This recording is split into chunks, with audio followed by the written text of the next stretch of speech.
ดีครับดีไซน์ฟันวันนี้ผมมาอยู่ที่นับแลบจุฬานะครับมาเจอกับสถาปนิกจากตื่นสตูดิโอนะครับซึ่งเป็นรุ่นพี่ที่คณะของผมเองนะครับจะคุยเรื่องเกี๊ยวหนองบัวซึ่งเป็นที่ที่แบบคนพูดถึงเยอะมากสวัสดีครับพี่เป็นพี่โอ๋ครับพี่แก๊ปสวัสดีครับครับผมเดี๋ยวเราจะเริ่มกันที่มาที่ไปก่อนนะฮะจุดเริ่มต้นของเกี๊ยวหนองบัวเนี่ยพี่ไปทำได้ยังไงครับไปรู้จักเขาได้ยังไงจริงๆคนที่ติดต่อมาคนแรกคือเป็นเพื่อนของเพื่อนใช่ไหมเขาชื่อโอ๊ตอ่ะแล้วก็เป็นเหมือนรุ่นที่2และของร้านเกี๊ยวหนองบัวคือพี่โอ๊ตตอนที่ติดต่อเข้ามาเนี่ยครับเขาบอกว่าเนี่ยเขามีร้านบะหมี่ที่ตราดที่อยากจะทำต่อจากคุณพ่ออยากจะปรับให้มันดูโมเดิร์นดูแบบดูใหม่ขึ้นเพราะร้านมันเก่าแล้วคือโจทย์เขามีแค่นี้แล้วเขาบอกว่าอยากเปลี่ยนเลยยังคิดอยู่ว่าจะเปลี่ยนชื่อจะเปลี่ยนโลโก้ดีไหมเนี่ยเขาคิดใหญ่มากแต่ว่าเราเองพอเขาส่งข้อมูลมาแล้วเราอ่านเราก็คุยกันในทีมเรารู้สึกว่าเขามีสตอรี่ของเขาอยู่เขามีเรื่องราวที่น่าสนใจเขาบอกเขาเป็นบะหมี่เจ้าแรกของตราดเราก็เลยรู้สึกว่าถ้าเราเปลี่ยนไปเลยเนี่ยหรือเราพลิกหน้ามือเป็นหลังมือนะสุดท้ายแล้วมันสิ่งที่เขาเป็นตัวตนของเขาที่มันเป็นอยู่มาตลอด40เกือบ50ปีแล้วเนี่ยมันจะยังไงเราจะทิ้งมันไปเลยหรืออะไรครับมันก็เลยเกิดการพูดคุยกันในครั้งแรกเราเจอกันตั้งแต่ยังไม่ได้เริ่มงานแต่ว่ามาเจอครั้งแรกเนี่ยเราก็คุยกับเขาว่าเราไม่ได้อยากจะเปลี่ยนมันนะเราอยากจะทำสิ่งที่เขาเป็นอยู่เนี่ยแหละให้มันเหมือนแค่แต่งเขาจะใช้คำว่าอะไรเหมือนรีบรัชมันทำให้มันดูสดใสขึ้นเท่านั้นเองแล้วก็ตำนานเดิมเนี่ยสิ่งที่มันเป็นตำนานเดิมอยู่เนี่ยเราก็ยังอยากให้มันมีอยู่พอมันเป็นประเด็นนี้เหมือนทางลูกค้าเขาก็รู้สึกว่าชอบวิธีคิดนี้คือไม่ได้เป็นคนที่อยากจะไปคือพอมาปุ๊บเราจะไปเปลี่ยนไปเลยแต่เหมือนทำความเข้าใจสิ่งที่ตัวตนที่เขาเป็นแล้วพยายามจะดึงสิ่งที่เขาเป็นอยู่เนี่ยให้มันเป็นต่อไปตัวลูกค้าอีกคนนึงครับเขาเป็นสามีภรรยากันนะอีกคนนึงคือชัดเขาก็พอเขาฟังแล้วเขาก็นึกคำขึ้นมาที่วันนั้นที่เขาพูดขึ้นมาเขาบอกว่าเฮ้ยถ้าอย่างนั้นอ่ะผมว่าเรามาปลุกตำนานเกี๊ยวหนองบัวกันตรงนี้ก็เป็นจุดเริ่มต้นเลยใช่ครับแล้วอะไรที่มันเป็นจุดเด่นเป็นเอกลักษณ์ของเกี๊ยวหนองบัวที่พอพี่แบบได้ไปรีเสิร์ชไปเริ่มที่จะสู่งานออกแบบที่พี่เจอมาคุณพ่อมาเจอพ่อเขาเด็กเกี๊ยวหนองบัวมันเป็นชื่อของอะไรพี่หนองบัวเนี่ยมันเป็นชื่อย่านหนึ่งแถวเมืองตราดนะครับซึ่งไม่ได้อยู่ในจุดศูนย์กลางของอำเภอเมืองมันจะอยู่ใกล้ๆกันซึ่งเป็นที่แรกที่คุณพ่อเขาไปเปิดร้านคือไทม์ไลน์มันเป็นอย่างนี้ครับคุณพ่อเนี่ยเริ่มต้นจากถีบ3 ล้อในตราดตั้งแต่เมื่อ50 ปีที่แล้วที่คนตราดยังไม่รู้จักบะหมี่เลยเหมือนกับพ่อเขาออกขีดแล้วขีด3 ล้อก็ตีไม้ป๊อกแป๊กป๊อกแป๊กอะไรอย่างเงี้ยเหมือนบะหมี่ป๊อกอะไรก็ไปตามบ้านเดี๋ยวขายตามบ้านถ้าเป็นสมัยช่วงหนึ่งที่คนรู้จักถ้าป๊อกแป๊กคนก็จะบะหมี่วิ่งออกมากินใช่ไหมครับแต่ณตอนนั้นที่เล่าคือป๊อกแป๊กป๊อกแป๊กแล้วเขามีคนเดินออกมาใครมาตีอะไรเสียงดังว่าอะไรเงี้ยคือก็ไม่กินด้วยไม่กินพ่อเขาตกใจแบบเหมือนกับเฮ้ยเป่งละเราอะไรอย่างเงี้ยครับอันนี้คือพ่อเล่าให้ฟังนะสนุกมากคุณพ่อก็เลยเลิกถีบ3 ล้อมาเปิดร้านแทนไม่ใช่ไม่ได้คืออาจจะเป็นจุดแรกที่ทำให้คนรู้จักแล้วก็เริ่มขายดีขึ้นจุดท้ายมาเปิดร้านที่เกี๊ยวหนองที่หนองบัวซึ่งตอนนั้นเหมือนจะดังมากสมัยนั้นเมื่อสัก30 ปีใช่ป่ะมีออกรายการทีวีด้วยไม่รู้ผมพูดอะไรผิดไปพี่โอ๊ตบอกนะครับเริ่มแรกอ่ะมันก็คือว่าโอเค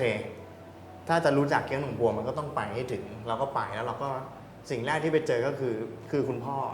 แล้วก็บะหมี่ด้วยบุคลิกของเขาอ่ะมันทำให้เรารู้สึกถึงคุณพ่อในจิโร่ซูชิหรือว่าคนญี่ปุ่นในทรีแชมเปี้ยนจริงเราเกิดทันใช่ไหมทรีแชมเปี้ยนมันเป็นอย่างนี้จริงๆคือคำถามที่เราประทับใจมากตอนนั้นคือคุณโอ๊ตเนี่ยเขาจะเป็นคนที่ต้องทำบะหมี่ต่อเขาก็ถามพ่อว่าพ่อไหนพ่อบอกหน่อยซิว่าทำบะหมี่ยังไงถึงจะอร่อยก็จะได้เอาสูตรไปทำไงพ่อเขาบอกว่าก็ลวกไปอะลวกไปถามแล้วมันต้องลวกกี่เท่าไหร่ถึงจะแบบเส้นนาทีหรืออะไรไม่รู้หรอกมันก็ลวกไปเนี่ยเพราะเดี๋ยวลวกคนลวกบะหมี่มันต้องรู้ใจบะหมี่เป็นประโยคแบบว่าเชฟรู้ใจบะหมี่คนทำหมี่ต้องรู้ใจหมี่แปลว่าอะไรวะคือแต่มันเป็นคำที่เราเป็นประโยคที่มันประทับใจเรามากนะวันนั้นนะคือมีความรู้สึกว่าโอ้โหมี มีคนที่เป็นแบบนี้อยู่จริงๆนะแล้วเขา แสดงว่าเขามีความผูกพันมีความลึกซึ้งกับ ใช่ สิ่ง ครับ ที่เขาทำมานานลย เราก็เลยรู้สึกมั่นใจ ส่วนหนึ่งเรามั่นใจในงานแล้วเรารู้สึกว่าเฮ้ยร้านนี้มันเจ๋งจริงๆ คือมันมีต้นทุนที่ดีแน่ๆมันไม่ใช่ว่าแบบว่าลอยๆมาหรืออะไรมานะ ครับ คือที่แน่ๆมันมีคุณค่าเดิมอยู่ แล้วตัวคุณพ่อเองเขาก็มีสิ่งนั้นจริงๆอ่ะ ครับ แล้วมันก็ยังไม่นับสิ่งที่เขาพูดมาหลังจากนั้นอีกหลายอย่าง คือตัวตนของเขามันค่อยๆออกจากการที่เขาเล่าให้เราฟังหลายเรื่องนะครับ คือวิธีการที่เขาทำบะหมี่แต่ละชาม ความพิถีพิถันในการทำแต่ละอย่าง มันค่อยๆออกมา อย่างเช่นว่าจะย่างหมูแดงนะ มันจะต้องย่างด้วยถ่านโกงกลางแก๊ปรู้ป่ะแล้วไม้โกงกลางแต่ก่อนมันหาง่าย ครับ แต่เดี๋ยวนี้ไม่มีแล้วป่าชายเลนมันก็เหมือนเสียหมดโกงกลางก็หายครับมันก็หาถ่านไม้โกงกลางไม่ได้ ครับ บอกว่าแค่เปลี่ยนถ่านไม้เนี่ยมันทำให้หมูเนี่ยออกมารสชาติกับกลิ่นต่างจากเดิม เดี๋ยวนี้ไม่สามารถหาหมูแดงที่รสแบบกลิ่นแบบนั้นได้อีกแล้ว แล้วเขาบอกว่าถ่านเนี่ยมันนอกจากถ่านมันจะต้องมีสมุนไพรอื่นๆ มันต้องใส่นู่นใส่นี่ที่พ่อเขาบอก ซึ่งเดี๋ยวนี้หาสิ่งเหล่านี้ยากมาก เพราะฉะนั้นคุณภาพของอาหารความอร่อยของอาหารเนี่ยมันจะลดเปลี่ยนไปตามยุคตามสมัยตามทรัพยากรที่มันค่อยๆหายไป โอ้โห ไอการที่ไปหาคุณพ่อเนี่ยเป็นหนึ่งในการทำให้ความไม่รู้เป็นความรู้ขึ้นมาว่าโดยคำถามที่ว่าแล้วเขาของดีของเขามีอะไรบ้างมันก็เป็นคำถามกึ่งวิเคราะห์ ครับ แล้วของส่วนที่มันไม่ดีของเขาคืออะไรบ้าง เราถึงจะวิเคราะห์ได้ว่าดีไซน์ของเรามันจะไปซัพพอร์ตส่วนที่มันดีให้มันดียิ่งขึ้นไป เพราะฉะนั้นในขั้นตอนการทำงานคือเราลงไปเข้าใจว่าของดีของเขาคืออะไร ซึ่งเราได้มาอย่างหนึ่งแน่ๆแล้วคือคุณพ่อของเขาอะไรอย่างเงี้ยครับ ครับผม เราคืออยากทำความรู้จักกับคุณพ่อกับบะหมี่คุณพ่อให้ได้มากๆอะ ฮะ ก็นอกจากคุยแล้ววันรุ่งขึ้นก็ไปเดินตลาดกับพ่อ คือทุกวันนี้ยังไปเองตลอด ไป โอ้ เขาต้องเป็นคนไปซื้อของสดเข้ามาที่ร้าน เพื่อมาเก็บเอาไว้ หมูเลือกอะไรนี่คือเลือกเองเลย ของสดของทะเลซีฟู้ดแล้วก็ไปทำบะหมี่กับคุณพ่อด้วย ไปลอง เข้า ทุก ค อย่า รั ง วไปด้วยเลย ใช่ทำไมต้องเข้าวะ ไม่ อันนี้จะถามเหมือนกันว่าแต่โดยปกติแล้ว คือสถาปนิกโอเคว่าไม่ใช่ว่าทุกโปรเจกต์ที่พี่จะต้องมีการรีเสิร์ชลึกขนาดนี้ใช่ไหมพี่ มันเหมือนเราอยากจะเข้าใจคุณพ่อจริงๆอะว่าคุณค่าของบะหมี่ของเขาจริง ๆ มันแค่ไหนบะหมี่ชะหนึ่งมันทำยากแค่ไหนมันถึงจะอร่อย เราคิดว่ามันเป็นบะหมี่ทั่วไป ครับ ทำง่ายๆ แต่จริงๆ พอเราผ่านกระบวนการนั้นน่ะเราถึงได้รู้ว่าโอ้โหบะหมี่เนี่ยแต่ละชามกว่ามันจะออกมามันพิถีพิถันมากนะมันต้องใส่ใจจริงๆอ่ะ ครับ สุดท้ายมันทำให้เรารู้ว่าโอเคงั้นไอตัวอาคารมันน่ะหรือสเปซที่มันจะไปล้อมรอบไอสิ่งเนี้ยมันก็ต้องสามารถทำให้คุณค่าเหล่านี้มันออกมาให้ได้อะ ทีนี้พอพี่บอกว่าเนี่ยใช้เวลาในการรีเสิร์ชนาน 3 เดือน แล้วเราเริ่มเข้าสู่พาร์ทของการออกแบบ ก็ขอเริ่มจากเอาสิ่งเดิมที่มีอยู่ existing ของมันก่อนใช่ไหมพี่ว่าของเดิมร้านเป็นยังไงมันมีปัญหาอะไรไหมหรือว่าทำไมเขาถึงต้องการจะรีโนเวท ใช่ ขายไม่ดีหรืออะไรยังไงเนี่ยนะให้พี่เล่าตรงนี้ให้ฟังหน่อยครับ จริงๆแล้วมันเป็นพาร์ทที่ก่อนจะดีไซน์ด้วยนะคือ ครับ เพื่อตัวเขาเองเขาก็อยากจะมั่นใจเหมือนกัน เราเองก็อยากมั่นใจว่าทำไมคนถึงเข้าร้าน ครับ น้อยลงปัญหามันคือแล้วก็เลยทำแบบสอบถาม อย่างเวลาถ้าเกิดทำบ้านในแบบสอบถามก็คือต้องความต้องการของคนอยู่อาศัย ใช่ แต่อันนี้คือของลูกค้าใช่ไหมพี่ ใช่ครับ แล้วก็ของเจ้าของร้านด้วย ส่วนใหญ่เป็นของลูกค้า ลูกค้า แบบสอบถามมันบอกเราหลายเรื่องเหมือนกันทำให้เรา ครับ มั่นใจว่าหนึ่งเนี่ยคือกายภาพเนี่ยมีผลจริง ๆ เพราะว่าหลายคนในนั้นก็บอกว่าคือไม่เข้าร้านเพราะว่าร้านดูไม่น่าเข้ามืดแน่นประเด็นที่สองที่เราเห็นก็คือคนรุ่นใหม่เริ่มจะไม่เข้า นอกเหนือไปจากเรื่องกายภาพกับรสชาติก็อย่างเรื่องบริการที่แบบมันเปลี่ยนไปอะไรอย่างเงี้ยครับ ครับ ไอ้คำว่าปลูกตำนานเกี๊ยวหนองวัวที่ชัดเขาพูดตั้งแต่ต้นน่ะมันเป็นโจทย์ใหญ่มาก ซึ่งเฮ้ยปลูกตำนานมันเป็นภาพใหญ่แปลว่าถ้าสร้างเสร็จน่ะมันต้องกลับมา อ่า บูมได้จริง ๆ เหมือนเดิมอ่ะซึ่งมันไม่ใช่แค่สวยอะครับ หลาย ๆ อย่างมันต้องประกอบกันจน ใช่ มันก็กดดันเหมือนกันนะ แล้วมันก็เป็นเรื่องยากทุกอย่างมันดูคอนทราสต์กันหมดเลย ครับ จะต้องทำให้คนรุ่นเก่า อ่า สบายใจ แต่ก็ต้องใหม่ให้เด็กวัยรุ่นมาต้องดูใหม่ แต่ก็ต้องอยู่ได้อีกนาน มันมีแต่เรื่องที่มันขัดแย้งกันนะแล้วมันก็เราจะยังไงวะ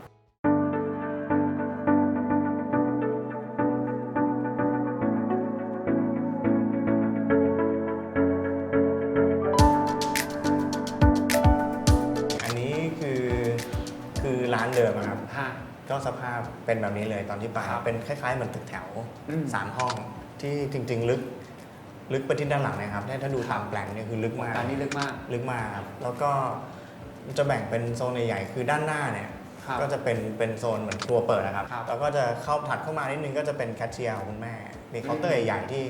ที่ตัวคุณแม่เจ้าของร้านเนี่ยคุณพ่อเนี่ยก็จะประจำอยู่ ครับ ครับแบบคอยพูดคุยกับลูกค้า ครับ นะครับแล้วก็จะเป็นโซนทานอาหาร แล้วก็ถัดเข้าไปด้านหลังเนี่ยเป็นครัวขนาดใหญ่มาก ซึ่งใช้สำหรับเตรียมอาหาร อันนี้คือสภาพเดิมแล้วก็จริงๆมี 3 ชั้น แต่ณตอนที่เราไปอะครับเขาแอคทีฟแค่ชั้นเดียว อืม ชั้น 2 กับชั้น 3เนี่ยเดิมเป็น ห้องจัดเลี้ยง เป็นห้องจัดเลี้ยง ตรงนี้เขาก็เลยปิดร้างไปไม่ได้ใช้งาน แล้วก็บรรยากาศก็จะเป็นอย่างนี้ครับมืดๆหน่อย คือเนื่องจากว่าความเป็นตึกแถวเนี่ยมันไม่ได้แล้วมันชิดกับอาคารข้างเคียงหมด ครับ ไม่ได้มีช่องเปิดแต่มันก็แสงลงไม่ได้ เรื่องนี้เป็นเรื่องที่เราคุยกันตั้งแต่ต้นว่าต้องแก้ปัญหาไอ้สเปซตรงนี้เรื่องความสว่างบรรยากาศตรงนี้ให้ได้ ตอนนั้นก็เลยคิดว่าก็เลยเจาะคอร์ดซะเลยตรงกลาง ให้ดู อืมเพราะว่ามันก็ตรงไปตรงมาตรงกลางมันมืดก็ทำยังไงก็ใช้วิธีเจาะช่องแสงให้มันโล่ง3ชั้นประกอบกับ ตอนนั้นมันก็มีประเด็นหลาย ๆ เรื่องนะครับ อย่างเช่นแบบว่าเราก็รู้สึกว่าพื้นที่ชั้น 2 กับชั้น 3 มันไม่ได้ใช้แล้วมันมีผลต่อเรื่องคุณภาพของที่ว่างชั้น 1อะไรเงี้ยทีนี้ถ้าสมมุติเราสามารถ organize หรือว่าแบบ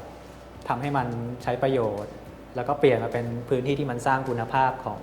งทั้งตึกได้มันน่าจะดีนะ ตอนนั้นก็เลยนอกจากเจาะช่องแสงแล้วก็ provide พื้นที่ชั้น 2 กับชั้น 3 เสนอเขาไปพร้อม ๆ กันเลยเหมือนกัน ว่าแบบว่าเราเผื่อชั้น 2 เป็นคาเฟ่ไหมแล้วก็ชั้น 3 เป็นพื้นที่สำหรับทำเวิร์กช็อปบะหมี่ไหมอะไรอย่างเงี้ยครับซึ่งอันนี้มันเป็นไอเดียที่เขาก็เคยคุยมาด้วยเหมือนกันเลย ครับแต่นี่ก็คือในส่วนของงานออกแบบแรกเลยคือพูดถึงภาพรวมคือโครงสร้างเนี่ยเจาะขอบตรงกลางเลย ใช่ มีช่องแสงลงมา ซึ่งจุดนี้แหละที่ลูกค้าก็อึ้งไปเหมือนกัน จริง ๆ เริ่มแรกเรามีหลายสกิมติกนะ คือเราทำไปให้เลือกหลายแบบ มีแบบธรรมดาแบบที่เรา ไม่เจาะ ไม่เจาะด้วย เป็นแต่เราก็แอบท้าทายเขานิดนึงว่าลองดู ลองดูแบบอีกแบบเราก็มีแบบที่ธรรมดา แต่ว่าก็เปรียบเทียบให้เห็นข้อดีข้อเสียนะว่าถ้าเราทำแค่นี้เราจะรู้สึกแบบนี้ แต่อันนี้ที่ผมดูก็คือมันไม่ได้เจาะแค่ตรงกลางคือด้านหน้า อันนั้นมันคือเป็น ก็เป็นช่องแสง เจาะด้วยจริงๆ เจาะ เจาะสองช่องครับ เจาะ2 ช่อง มันมีประเด็นเรื่องนี้ด้วยครับแกมคือว่า คือพอมันมีเรื่องตัวตนของพ่ออยู่ด้วย แล้วเรามองว่าณตอนนั้นเราเริ่มเห็นบุคลิกของคุณพ่อชัดแล้วว่าคุณพ่อเนี่ยเป็นคนที่น่ารักคือสมถะการแต่งตัวของเขาที่เหมือนกันทุกวันเป็นคนสมถะมาก การที่ทำให้มันกระชับพื้นที่เข้ามาเนี่ยแทนที่ร้านมันจะลึกเข้าไปด้านในแล้วมันยิ่งทำให้มันยาวและมืดเข้าไปด้านในเราตกพื้นที่การใช้งานมาด้านหน้าให้หมด แล้วตั้งขึ้นไปด้านบนมันก็ได้ความรู้สึกของความใกล้ชิดน่ะ intimate ถ้าเราสังเกตนะครับพอเราเจาะ2ข้างเนี่ยพื้นที่ตรงกลางมันเหมือนบ้านหลังเล็กๆนะครับ ที่คนแบบเดินขึ้นไปแล้วมันเชื่อมกันได้หมด มันก็ได้ความรู้สึกนั้นด้วยอย่างการแก้ปัญหาเรื่องแสงนี่มันทำให้แสงไอ้พื้นที่ตรงกลางมันได้แสงทั่วถึงแน่นอน ครับ ด้านหลังส่วนที่เราว่าแสงมันจะไปไม่ถึงแน่เราก็ทำเป็นเซอร์วิสทั้งหมด ก็กลับมาที่ว่าจุดนี้แหละที่ทำให้ลูกค้าเขาก็แบบโอ้โห เรื่องใหญ่แล้วนะ เจาะขนาดนี้เลยเหรออะไรเงี้ยครับ ซึ่งส่วนใหญ่ทางลูกค้าเขาก็จะกังวลเรื่องงบแหละครับว่าแบบมันเสียพื้นที่ขายอะไรอย่างนี้ใช่ไหม ครับ แต่ประเด็นนี้เราก็เหมือนกึ่งชาเลนจ์กึ่งแลกเปลี่ยนกับเขาว่าจริงๆไอ้พวกคานพวกนี้มันสุดท้ายแล้วถ้าเขาอยากเพิ่มพื้นที่ขายมันก็แค่วางพื้นตอนนั้นเราทำไป3ทางเลือกแล้วมันจะมีทางเลือกที่เราไม่ได้เจาะอะไรเลยเนี่ยคือเรารู้สึกว่าถ้าในแง่ของดีไซน์เนี่ยการดีไซน์บนพื้นที่ที่เหมือนกับว่าตัวสเปซมันไม่ค่อยดีมันมืดเนี่ยมันต้องใช้การตกแต่งเยอะมากเหมือนต้องแต่งหน้าทาปากเยอะ ถ้ามันจะสวยเนี่ยมันควรจะสวยด้วยธรรมชาติของมันไหมคือถ้าสมมุติว่าเราทำให้แสงมันมีคุณภาพที่มันมีคุณภาพมีแสงลงมาเนี่ยการตกแต่งมันอาจจะไม่ต้องทำอะไรเยอะคือมันเหมือนพ่อเขาด้วยนะนี่ความคิดส่วนตัวนะคือแบบว่าคือพ่อเขาไม่ต้องแต่งหน้าทาปากไม่ต้องพูดเยอะไม่ต้องพรีเซนต์อะไรมากแต่แบบมันสวยด้วยธรรมชาติของตัวเขาอะไรเงี้ยคือถ้าสมมุติว่าไอ้สเปซมันแบบมันรีพรีเซนต์เรื่องพวกนั้นได้หรือวิธีคิดมันตรงกันมันก็น่าจะดี ขยับมาที่เอาฟาสาดก่อนเลยแล้วกันนะพี่ต้องใช้คำว่ามันเปลี่ยนภาพลักษณ์หรือว่าแบรนด์อิมเมจไปด้วยนะพี่การออกแบบฟาสาดนี่มายังไงครับกับลักษณะการใช้กระเบื้องเล็กๆแบบนี้แล้วก็เป็นแบบ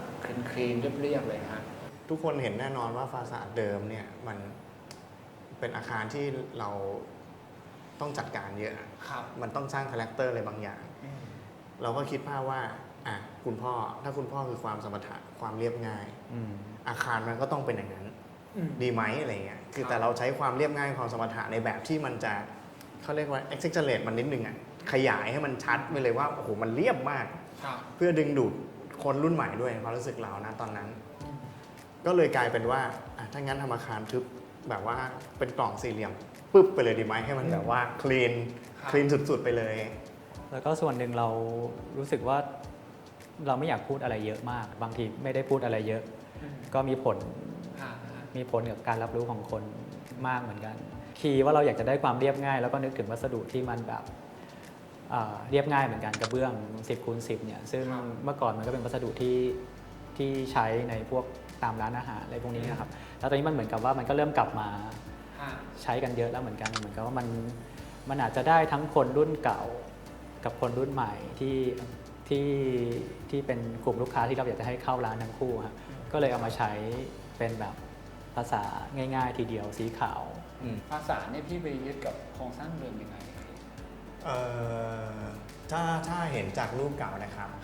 มันจะเห็นว่ามันจะมีส่วนตรงที่เป็นผนังหน้าต่างตัวนี้ใช่ไหมครับ อันนี้คือผนังด้านในแล้วมันก็จะมีการสาดยื่นออกมา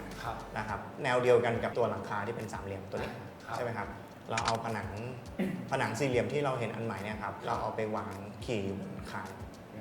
ตัวนี้ครับการสาดตลอดแนวครับปิดขึ้นไปด้านบนเลยครับนี่ถ้าดูรูปใหม่จะเห็นว่าฟิกจั่วสามเหลี่ยมโผล่ขึ้นมานิดนึงอันนี้คือของเดิม ก็คือมันก็จะมีช่องว่างอยู่นิดนึงมีอยู่นิดนึงใช่ครับแล้วที่เห็นว่ามันเหมือนม้วนเหมือนมันพับเข้าไปข้างๆด้วยนิดนึงก็คือจริงๆมันเข้าไปแค่นิดเดียวใช่ไหมเข้าไปนิดเดียวครับจริงๆตอนแรกเราเข้าไปเยอะมากแต่ว่าลดคอสหน่อยครับเพราะว่าเปลืองกระเบื้องมากอันนี้คือด้วยความที่จริงๆถ้าขับมาจากต่างจังหวัดนะครับเขาจะเห็นด้านขวาตรงนี้ก่อนอาคารมันจะยื่นออกมาหน้าถนนนิดนึงเพราะฉะนั้นเนี่ยด้านนี้มันจะเป็น approach หลักซึ่งเราอยากให้คนที่ขับรถมาเห็นตัวอาคารเป็นก้อนเป็นแมสสี่เหลี่ยมที่ค่อนข้างชัดมันก็เลยจำเป็นต้องหุ้มมาด้วยถ้าไม่งั้นก็จะแบบเห็นด้านหลังโป๊ะๆอยู่ดูเหมือนฉากแค่ใส่หน้ากากอยู่แบนแล้วการทำให้โค้งบนนี่จริงๆก็เป็นเรื่องเหมือนคาแรคเตอร์เหมือนกันด้วยพี่ระหว่างหักเหลี่ยมแข็งๆเลยกับมนๆคือมันเรียบก็จริงแต่ว่าไอ้ตัวดีเทลกระเบื้องจริงมันจะมีดีเทลเล็กๆแบบล็อกมุมหรือแบบกระเบื้องแถวสุดท้ายเราจะวางแบบมีใครเห็นไหมว่ากระเบื้องมัน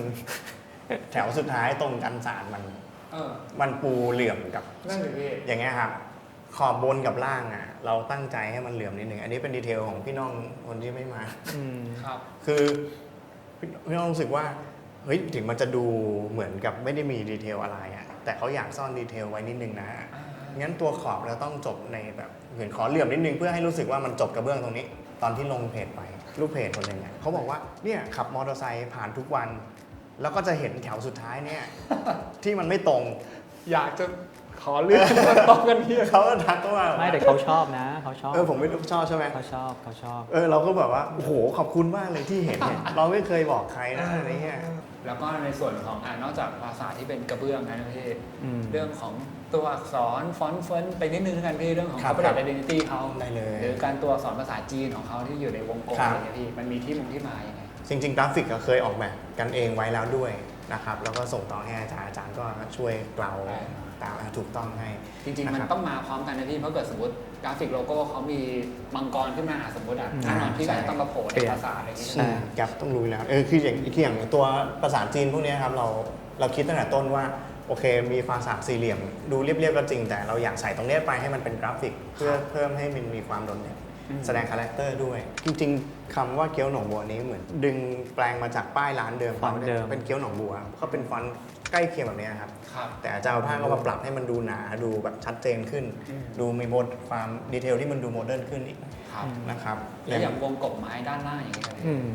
ความตั้งใจเราคือข้างล่างในส่วนที่เห็นว่าเป็นประตูไม้เห็นมีช่องคอสองเหมือนช่องลมด้านบนเนี่ยครับคือเราพยายามจับคาแรคเตอร์ของตัวสถาปัตยกรรมแบบพื้นดินของตราดเอาไว้บ้างมีความเป็นไม้ให้มันดูรู้สึกอบอุ่นให้ความรู้สึกถึงความเป็นกันเองนั่นแหละครับ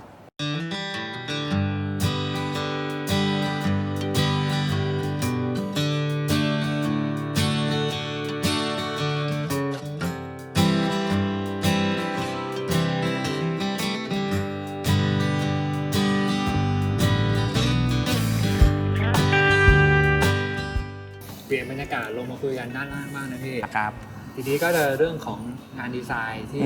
อ่ะ เริ่มเดินเข้าไปในร้านแล้วให้พี่เล่าเหมือนแบบว่าเริ่มเดินจากหน้าร้านเข้าไปเจออะไรบ้าง โอเค ทุกคนจินตนาการตอนนี้เราอยู่ที่ตราดนะครับ อยู่ที่หน้าร้านแล้ว เราจะเดินผ่านประตูไม้สูง ครับ ขึ้นไปนะครับ เจอพื้นที่แรกนะครับ คือพื้นที่เราเจาะขอดสูง 3 ชั้นนะครับเขาจะเจอช็อคสเปซก่อนเลย ครับ นะครับจากเดิมที่ข้างหน้าอาคารเนี่ยดูเป็นพื้นที่เป็นอาคารที่ทึบ ทึบ ๆก็เราก็คิดว่าเข้ามาแล้วมันจะมืด ครับ แต่ปรากฏว่ามันเจอสเปซสูงก่อนโอ้โหพอเขาเงยขึ้นมาปุ๊บเขาก็จะเจอโคมไฟมากมาย ซึ่งณตรงนั้นเนี่ยเราใช้งอบน้ำเชี่ยวของตราด ของตราด นะครับคือตราดเนี่ยจะมีของดี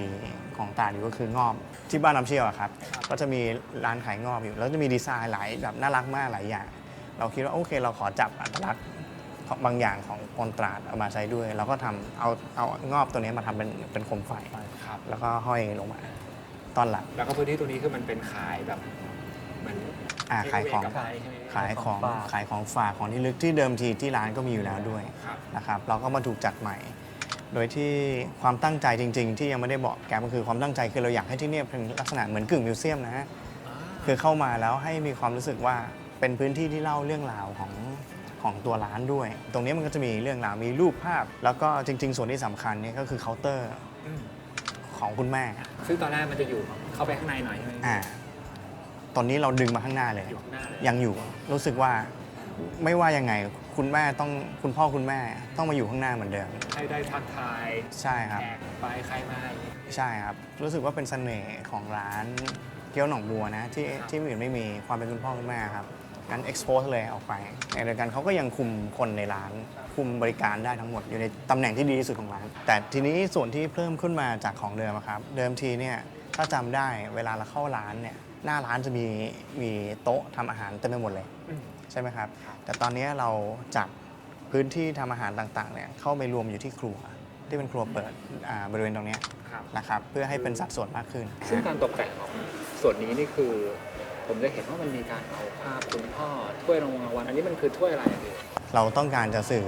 พวกถึงเรื่องประวัติศาสตร์เรื่องราวที่เราเหมือนเราถ่ายทอดไม่ได้อะแต่กี้ที่เล่าเรื่องฐานกงกลาง หรือว่าตะเกียบแก๊ปรู้ไหมว่าตะเกียบในนี้ที่คุณพ่อจะใช้สมัยก่อนนะเขาต้องใช้ตะเกียบไม้เพราะเขารู้สึกว่ามันกินแล้วมันแบบได้ฟีลลิ่งตะเกียบไม้เนี่ยต้องเอาไปทอดน้ำมันก่อนนะรู้เปล่าทำไมไม่งั้นมันจะขึ้นลามันจะอมน้ำมันเข้าไปทำให้ลามันไม่ไปขึ้นพี่รู้สึกว่าเอ้ยพวกนี้มันเจ๋งอ่ะอยากจะมาบอกเล่าอยู่ในส่วนที่เป็นเหมือน exhibition ตรงนี้ ถ้าใครดูรายการแก๊ปเสร็จแล้วได้แวะไปนะครับเราแอบไว้นิดนึงนะช่วยไปดูหน่อยแต่กี้ที่แก๊ปถามเรื่องถ้วยรางวัลเนี่ยไม่ได้เกี่ยวกับบะหมี่โดยตรง คุณพ่อเป็นนักวิ่งคุณพ่อเป็นนักวิ่ง เดิมทีคุณพ่อเอาถ้วยรางวัลนี้มาโชว์ในร้านเต็มเลย เรารู้สึกมันเป็นส่วนหนึ่งของคุณพ่อเราก็ก็โชว์แล้วก็อีกอย่างหนึ่งที่เราจัดการเรื่องของการใช้งานส่วนเซอร์วิสเนี่ยก็คือเดิมทีเราไม่ได้มีเป็นทางสำหรับเซอร์วิสเข้าไปสำหรับขนของขนอาหารขนน้ำแข็งขนของสดเนี่ยเข้าไปที่ครัวด้านหลัง เมื่อก่อนก็คือเข้ากลางร้านเลย เขาผ่าเข้าไปเลย กัน ใช่ กินอยู่ก็เจอ ใช่ครับพอทำใหม่แล้วก็เลยมีการเตรียมพื้นที่สำหรับเซอร์วิสเอาไว้ที่ริมผนังเนี่ยส่วนนี้ เพราะฉะนั้นเนี่ยเราก็จะเอาส่วนนี้หลบไปอยู่ด้านหลังหลบไปอยู่ตลอดแนวเลยเนี่ยก็จะไม่มารบกวนกับส่วนที่ทานอาหาร แล้วก็ส่วนของโต๊ะที่เห็นก็คืออย่างเก้าอี้เนี่ยพี่ อืม ทำไมมันมีการทาสีขาวครึ่งบน ใช่ครับ แล้วก็มีการเอาผ้ามาดิสเพลย์ ก็พยายามหาวิธีว่าทำยังไงให้เก้าอี้เดิมซึ่งเป็นเก้าอี้เหล็กซึ่งค่อนข้างโทรมมากครับสีลอกหมดแล้วเนี่ยสามารถกลับมาใช้ได้ ครับ วิธีง่ายสุดก็คือเอามาทาสีใหม่ แล้วก็พยายามใส่ลูกเล่นให้มันดูน่ารักดูสดใสขึ้นเท่านั้นเองก็คือเลยมาลองแบ่งให้ดูใส่ถุงเท้าบ้างดูใส่เกาะอกด้านบนบ้าง อะไรอย่างนี้นะอันนี้เจ้าของเรียก ครับ แล้วก็อย่างเสาก็คือเอากระเบื้องมาหุ้ม ใช่แต่มีดีเทลลบมุมหน่อยเหมือนตัวอาคารด้านนอก ครับ นะครับแล้วก็ตรงกลางร้านเนี่ยก็เผอิญมีตัวกระบะใส่บะหมี่เก่าที่คุณพ่อเคยใช้สมัยที่ทำบะหมี่เองเราก็ขอตัวนั้นน่ะที่พอจะมีเหลืออยู่บ้างเนี่ยเอามาใช้เป็นดีไซน์ทำเป็นกรอบสำหรับเป็นกล่องไฟแล้วก็ติดรูปเข้าไป ครับ แต่ว่าทุกอันที่เห็นเนี่ยไม่ใช่ของเก่านะครับเพราะว่ามันมีไม่ครบสุดท้ายก็ทำใหม่โดยใช้ขนาดเดิม เปลี่ยนเยอะเลยแล้วพอเทียบกับรูปเดิมนี่ยิ่งเห็นชัดเลยว่าแบบทั้งแสงทั้งการออกแบบนะพี่ทีนี้ ใช่ พอ ครับ ขยับมาส่วนตรงกลางบ้างนะพี่ส่วนคอร์ด ส่วนตรงกลางนะครับ ตรงนี้ไฮไลท์หนึ่ง ครับ มีต้นแคนาต้นแคนา เป็นแคนา จริงๆ วิธีการเลือกคือต้องหาต้นไม้ที่อยู่ในพื้นที่ที่ไม่ได้กว้างมากเราไม่ได้โดนแดดแบบ 100% นะแล้วเขายังสามารถที่จะเติบโตได้แล้วก็ใบไม่ร่วงมากไม่ได้ดูแลมาก ตอนแรกเสนอปีบให้ทางเจ้าของเจ้าของกลัวว่า ใบร่วงเยอะ ใบร่วงเยอะนะครับ ขอนี่จะเป็นขอดปิดก็คือฝนไม่ลงนะครับมีหลังคาข้างบนแล้วก็เอาระแนงไม้มากรองแสงด้วยส่วนหนึ่งแล้วก็ในขณะเดียวกันก็พยายามให้มันระบายความร้อนได้คือมันจะมีแกลบระหว่างหลังคาให้ความร้อนมันเวนติเลตออกไปข้างนอกได้ด้วยครับ อันนี้ส่วนของชั้น 2 นี่ขึ้นจาก ชั้น 2 นี่ขึ้นจากด้านหน้า บันไดด้าน ด้านข้างเคาน์เตอร์คุณแม่จะมีบันไดใครไม่ทานบะหมี่สามารถขึ้นที่คาเฟ่ได้โดยตรง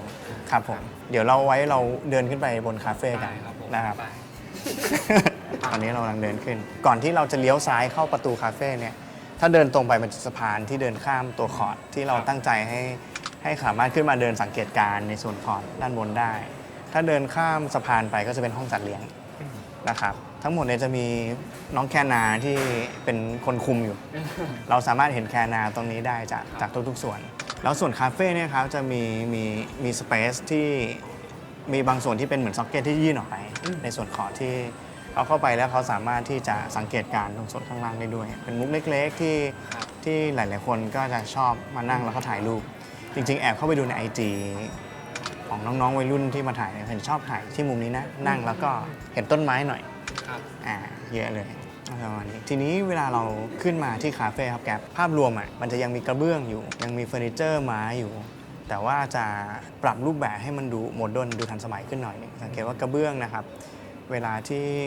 เราปูเนี่ยมันจะไม่ได้ปูเหมือนข้างล่างเป๊ะแล้วมันจะปูแล้วเหมือนสักพักมันจะหายไปกลายเป็นปูน คือพิกเซลนะ คือพยายามทำต่อเนื่องจากข้างล่างแต่พอขึ้นไปฟุ๊บแล้วมันจะหายไปนะครับมีเฟอร์นิเจอร์ที่เป็นสีสันมากขึ้นอาจจะมีความเก่ามาผสมบ้างเล็กๆน้อยๆอันนี้พื้นเดิมพื้นหินขัดเดิมไม่ได้ปริแล้วก็จากมุมนี้เราก็จะเห็นงอบตัวงอบจากด้านข้างนะครับก็จะแบ่งรวมๆเป็นแบบนี้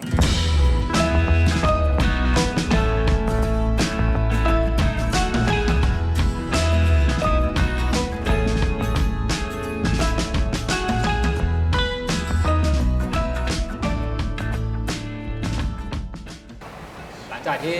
คุยกันมายาวนานเนี่ยพี่มีสตอรี่เยอะมากจริง ครับ ๆการรีโนเวทถ้ามีอะไรที่พี่อยากจะสรุปให้ฟังหน่อยว่าคนที่อยากจะทำในแนวทางนี้เขาควรจะคำนึงถึงอะไรที่อยากจะฝากในเรื่องแง่ไหนคือถ้าอย่างยกตัวอย่างร้านเกี๊ยวคือมันเป็นการถ่ายทอดระหว่างรุ่นสู่รุ่นนะครับแล้วถ้าโปรเจกต์นี้พี่รู้สึกว่าคุณพ่อเนี่ยแบบสุดยอดคือใจกว้างนอกเหนือจากคุณสมบัติต่างๆที่เราคุยกันเมื่อตอนต้นนะก็คือแกปล่อยให้ลูกทำคือปล่อยแบบมันถึงเวลาของคนรุ่นต่อไปแล้วอะไรเงี้ยครับซึ่งฟังดูมันอาจจะง่ายนะแต่พี่รู้สึกว่าการที่คนเราจะแบบสร้างเนื้อสร้างตัวสร้างฐานะมาแบบ50-60 ปีแล้วก็มาปล่อยให้แบบมันจริงๆเขามีความเชื่อของเขานะพี่บางทีคอนเซอร์เวทีฟอีกก็จะไม่ยอมให้มาแตะใช่หายากซึ่งมันเป็นความสัมพันธ์หรือเขาเรียกความประนีประนอมระหว่างคนสองรุ่นนั่นแหละแล้วก็ถ้าลูกเขาไม่เห็นคุณค่าหรือว่าไม่เห็นว่าสิ่งที่พ่อเขาทำมาตลอดเนี่ยมันดีหรือมันมีความหมายอะไรบางอย่างกับชีวิตเขาเนี่ยในการส่งต่อระหว่างรุ่นหนึ่งไปรุ่นหนึ่งเนี่ยมันก็ยากเพราะฉะนั้นมันเหมือนกับเป็นการจูนความคิดกันระหว่างคนสองรุ่นคนรุ่นพ่อเข้าใจคนรุ่นลูกว่าต่อสังคมมันเป็นอย่างนี้มันเกิดการเปลี่ยนแปลงยังไงเพราะนั้นมันต้องปรับตัวให้มันเข้ากับบริบทของสังคมในปัจจุบันคนรุ่นลูกก็จะต้องแบบเข้าใจว่าสิ่งที่คุณพ่อทำมาตลอดมันเป็นยังไงมีของดีอะไรซึ่งก็ด้วยโปรเจกต์นี้คือถือว่าโชคดีนะพี่ใช่รู้สึกว่าโชคดีใช่ไม่งั้นคือพี่เสนอไปกี่แบบก็อาจจะไม่ได้เอาร้านเหมือนเดิมอะไรไปซื้อโต๊ะมาเปลี่ยนใหม่ใช่ครับผมว่ามีคือหลังจากเราทำงานเสร็จเนี่ยผมว่ามีคนที่เป็นหัวอกเดียวกันกับตัวเจ้าของร้านเนี้ยเยอะแล้วก็มาเขียนบ่นอยู่ในเราแอบเข้าไปดูคอมเมนต์ก็แบบเนี่ยร้านเราอยากทำไม่ได้เนี่ยจะทำยังไงให้พ่อมาดูมีคนที่อยู่ที่ตราดนะครับที่ทำกิจการอื่นๆพาคุณพ่อคุณแม่ตัวเองมาที่ร้านนี้เพื่อที่จะดูว่าเนี่ยเห็นไหมว่ามันทำได้แบบนี้อะไรเงี้ยครับแล้วก็สำเร็จด้วยอะไรเงี้ยคือมันเหมือนกับ เราได้ยินแล้วเราก็ดีใจนะเหมือนมันเป็นสร้างแรงบันดาลใจให้คนอื่นลุกอยากจะทำอะไรแบบนี้ แล้วก็มีตัวอย่างแล้วมีมุมอื่นที่พี่เต้นอยากเสริมไหม ถ้าคุณจะรีแบรนด์เนี่ยสิ่งที่มันสำคัญมากคือตัวตนของเราคืออะไร ซึ่งผมว่าอันนี้เป็นสิ่งสำคัญมากที่ตัวเจ้าของเนี่ยจะต้องมองเห็นตัวตนที่ดีของเราถึงแม้ว่าเราอยู่ใกล้มันมากแล้วเราจะไม่เห็นสิ่งที่ดีเลยก็ตามเนี่ยนะครับถ้าเราเห็นตรงนั้นเนี่ยเราสามารถจับตรงนั้นมาพัฒนามาต่อยอดมาทำให้เห็นชัดให้ได้แล้วสุดท้ายมันจะเป็นสิ่งที่มันแข็งแรงมากในการออกแบบในสิ่งใหม่ในตัวตนใหม่ของเรานะครับร้านเกี๊ยวหนองบัวก็เป็นอย่างนั้นครับผมก็คือในบางครั้งคนที่อยากจะรีโนเวทรีแบรนด์ใหม่เนี่ยเขาก็มาด้วยความคิดที่ว่าแบบของฉันเก่าร้านสมัยไม่ได้แล้วมันไม่มีอะไรเวิร์กแล้วเขาเปลี่ยนใหม่หมดเลยแล้วกันใช่ซึ่งมันเหมือนไปเริ่มใหม่ถ้าเราเปลี่ยนใหม่ก็คือต้องไปเริ่มใหม่จากศูนย์แล้วสิ่งที่เราทำมาทั้งหมดล่ะมันไปไหนล่ะนะครับอันนี้ก็เป็นหน้าที่เราที่เราต้องพยายามช่วยกับลูกค้าในการหาตรงนั้น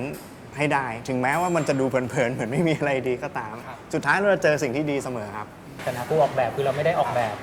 ตามโจทย์อย่างเดียวแหละแต่เหมือนกับว่ามุมมองของคนนอกมันอาจจะช่วยสกิดเจ้าของเขาได้คุณมีสิ่งนี้ที่มันดีอยู่แล้วนะครับเห็นด้วยไหมมันคือการแลกเปลี่ยนเราทำงานในฐานะที่เราเป็นกึ่งพาร์ทเนอร์กันมากกว่าผู้รับจ้างที่แบบเขาโยนโจทย์มาเราก็เป็นคนไปดีไซน์อะไรอย่างเงี้ยครับคือเราอยากจะทำให้มันไปด้วยกันทั้งหมดทางเรื่องคุณค่าจริงก็ไม่ได้แบบเพื่อชีวิตคุณค่าแบบสุดโต่งนะแต่สุดท้ายแล้วโลกในสมัยปัจจุบันมันขับเคลื่อนด้วยระบบทุนมันก็ต้องไปด้วยกันแบบคือถ้ามันวินได้ทั้งเรื่องคุณค่าเรื่องธุรกิจเรื่องอะไรทั้งหลายแหล่ที่มันไปด้วยกันพร้อมกันทั้งหมดมันก็น่าจะเกิดงานดีไซน์ที่ดีได้เราเชื่ออย่างนั้นพยายามอย่างนั้นสาธุครับก็เป็นแนวคิดที่ดีมากแล้วก็วันนี้ขอบคุณมากๆเลยนะที่มาพูดคุยกันครับต้องขอบคุณพี่เต้นจากตื่นสโนมากซึ่งจริงๆพี่น้องอีกคนนึงใช่ครับพี่น้องติดภารกิจครับโอเคครับเดี๋ยว EP หน้าผมจะพาไปดูงานที่ไหนก็อย่าลืมติดตามชมกันนะครับอย่าลืมกดไลค์กดแชร์ Subscribe แล้วก็กดกระดิ่ง Channel กับธนาเวศด้วยนะครับวันนี้ผมพี่ของพี่เต้นลาไปก่อนนะครับสวัสดีครับนี่เราต้องกลับกรุงเทพกันอีกนะจนยาวเลยตอนนี้ก็อยู่ที่ตราดนะ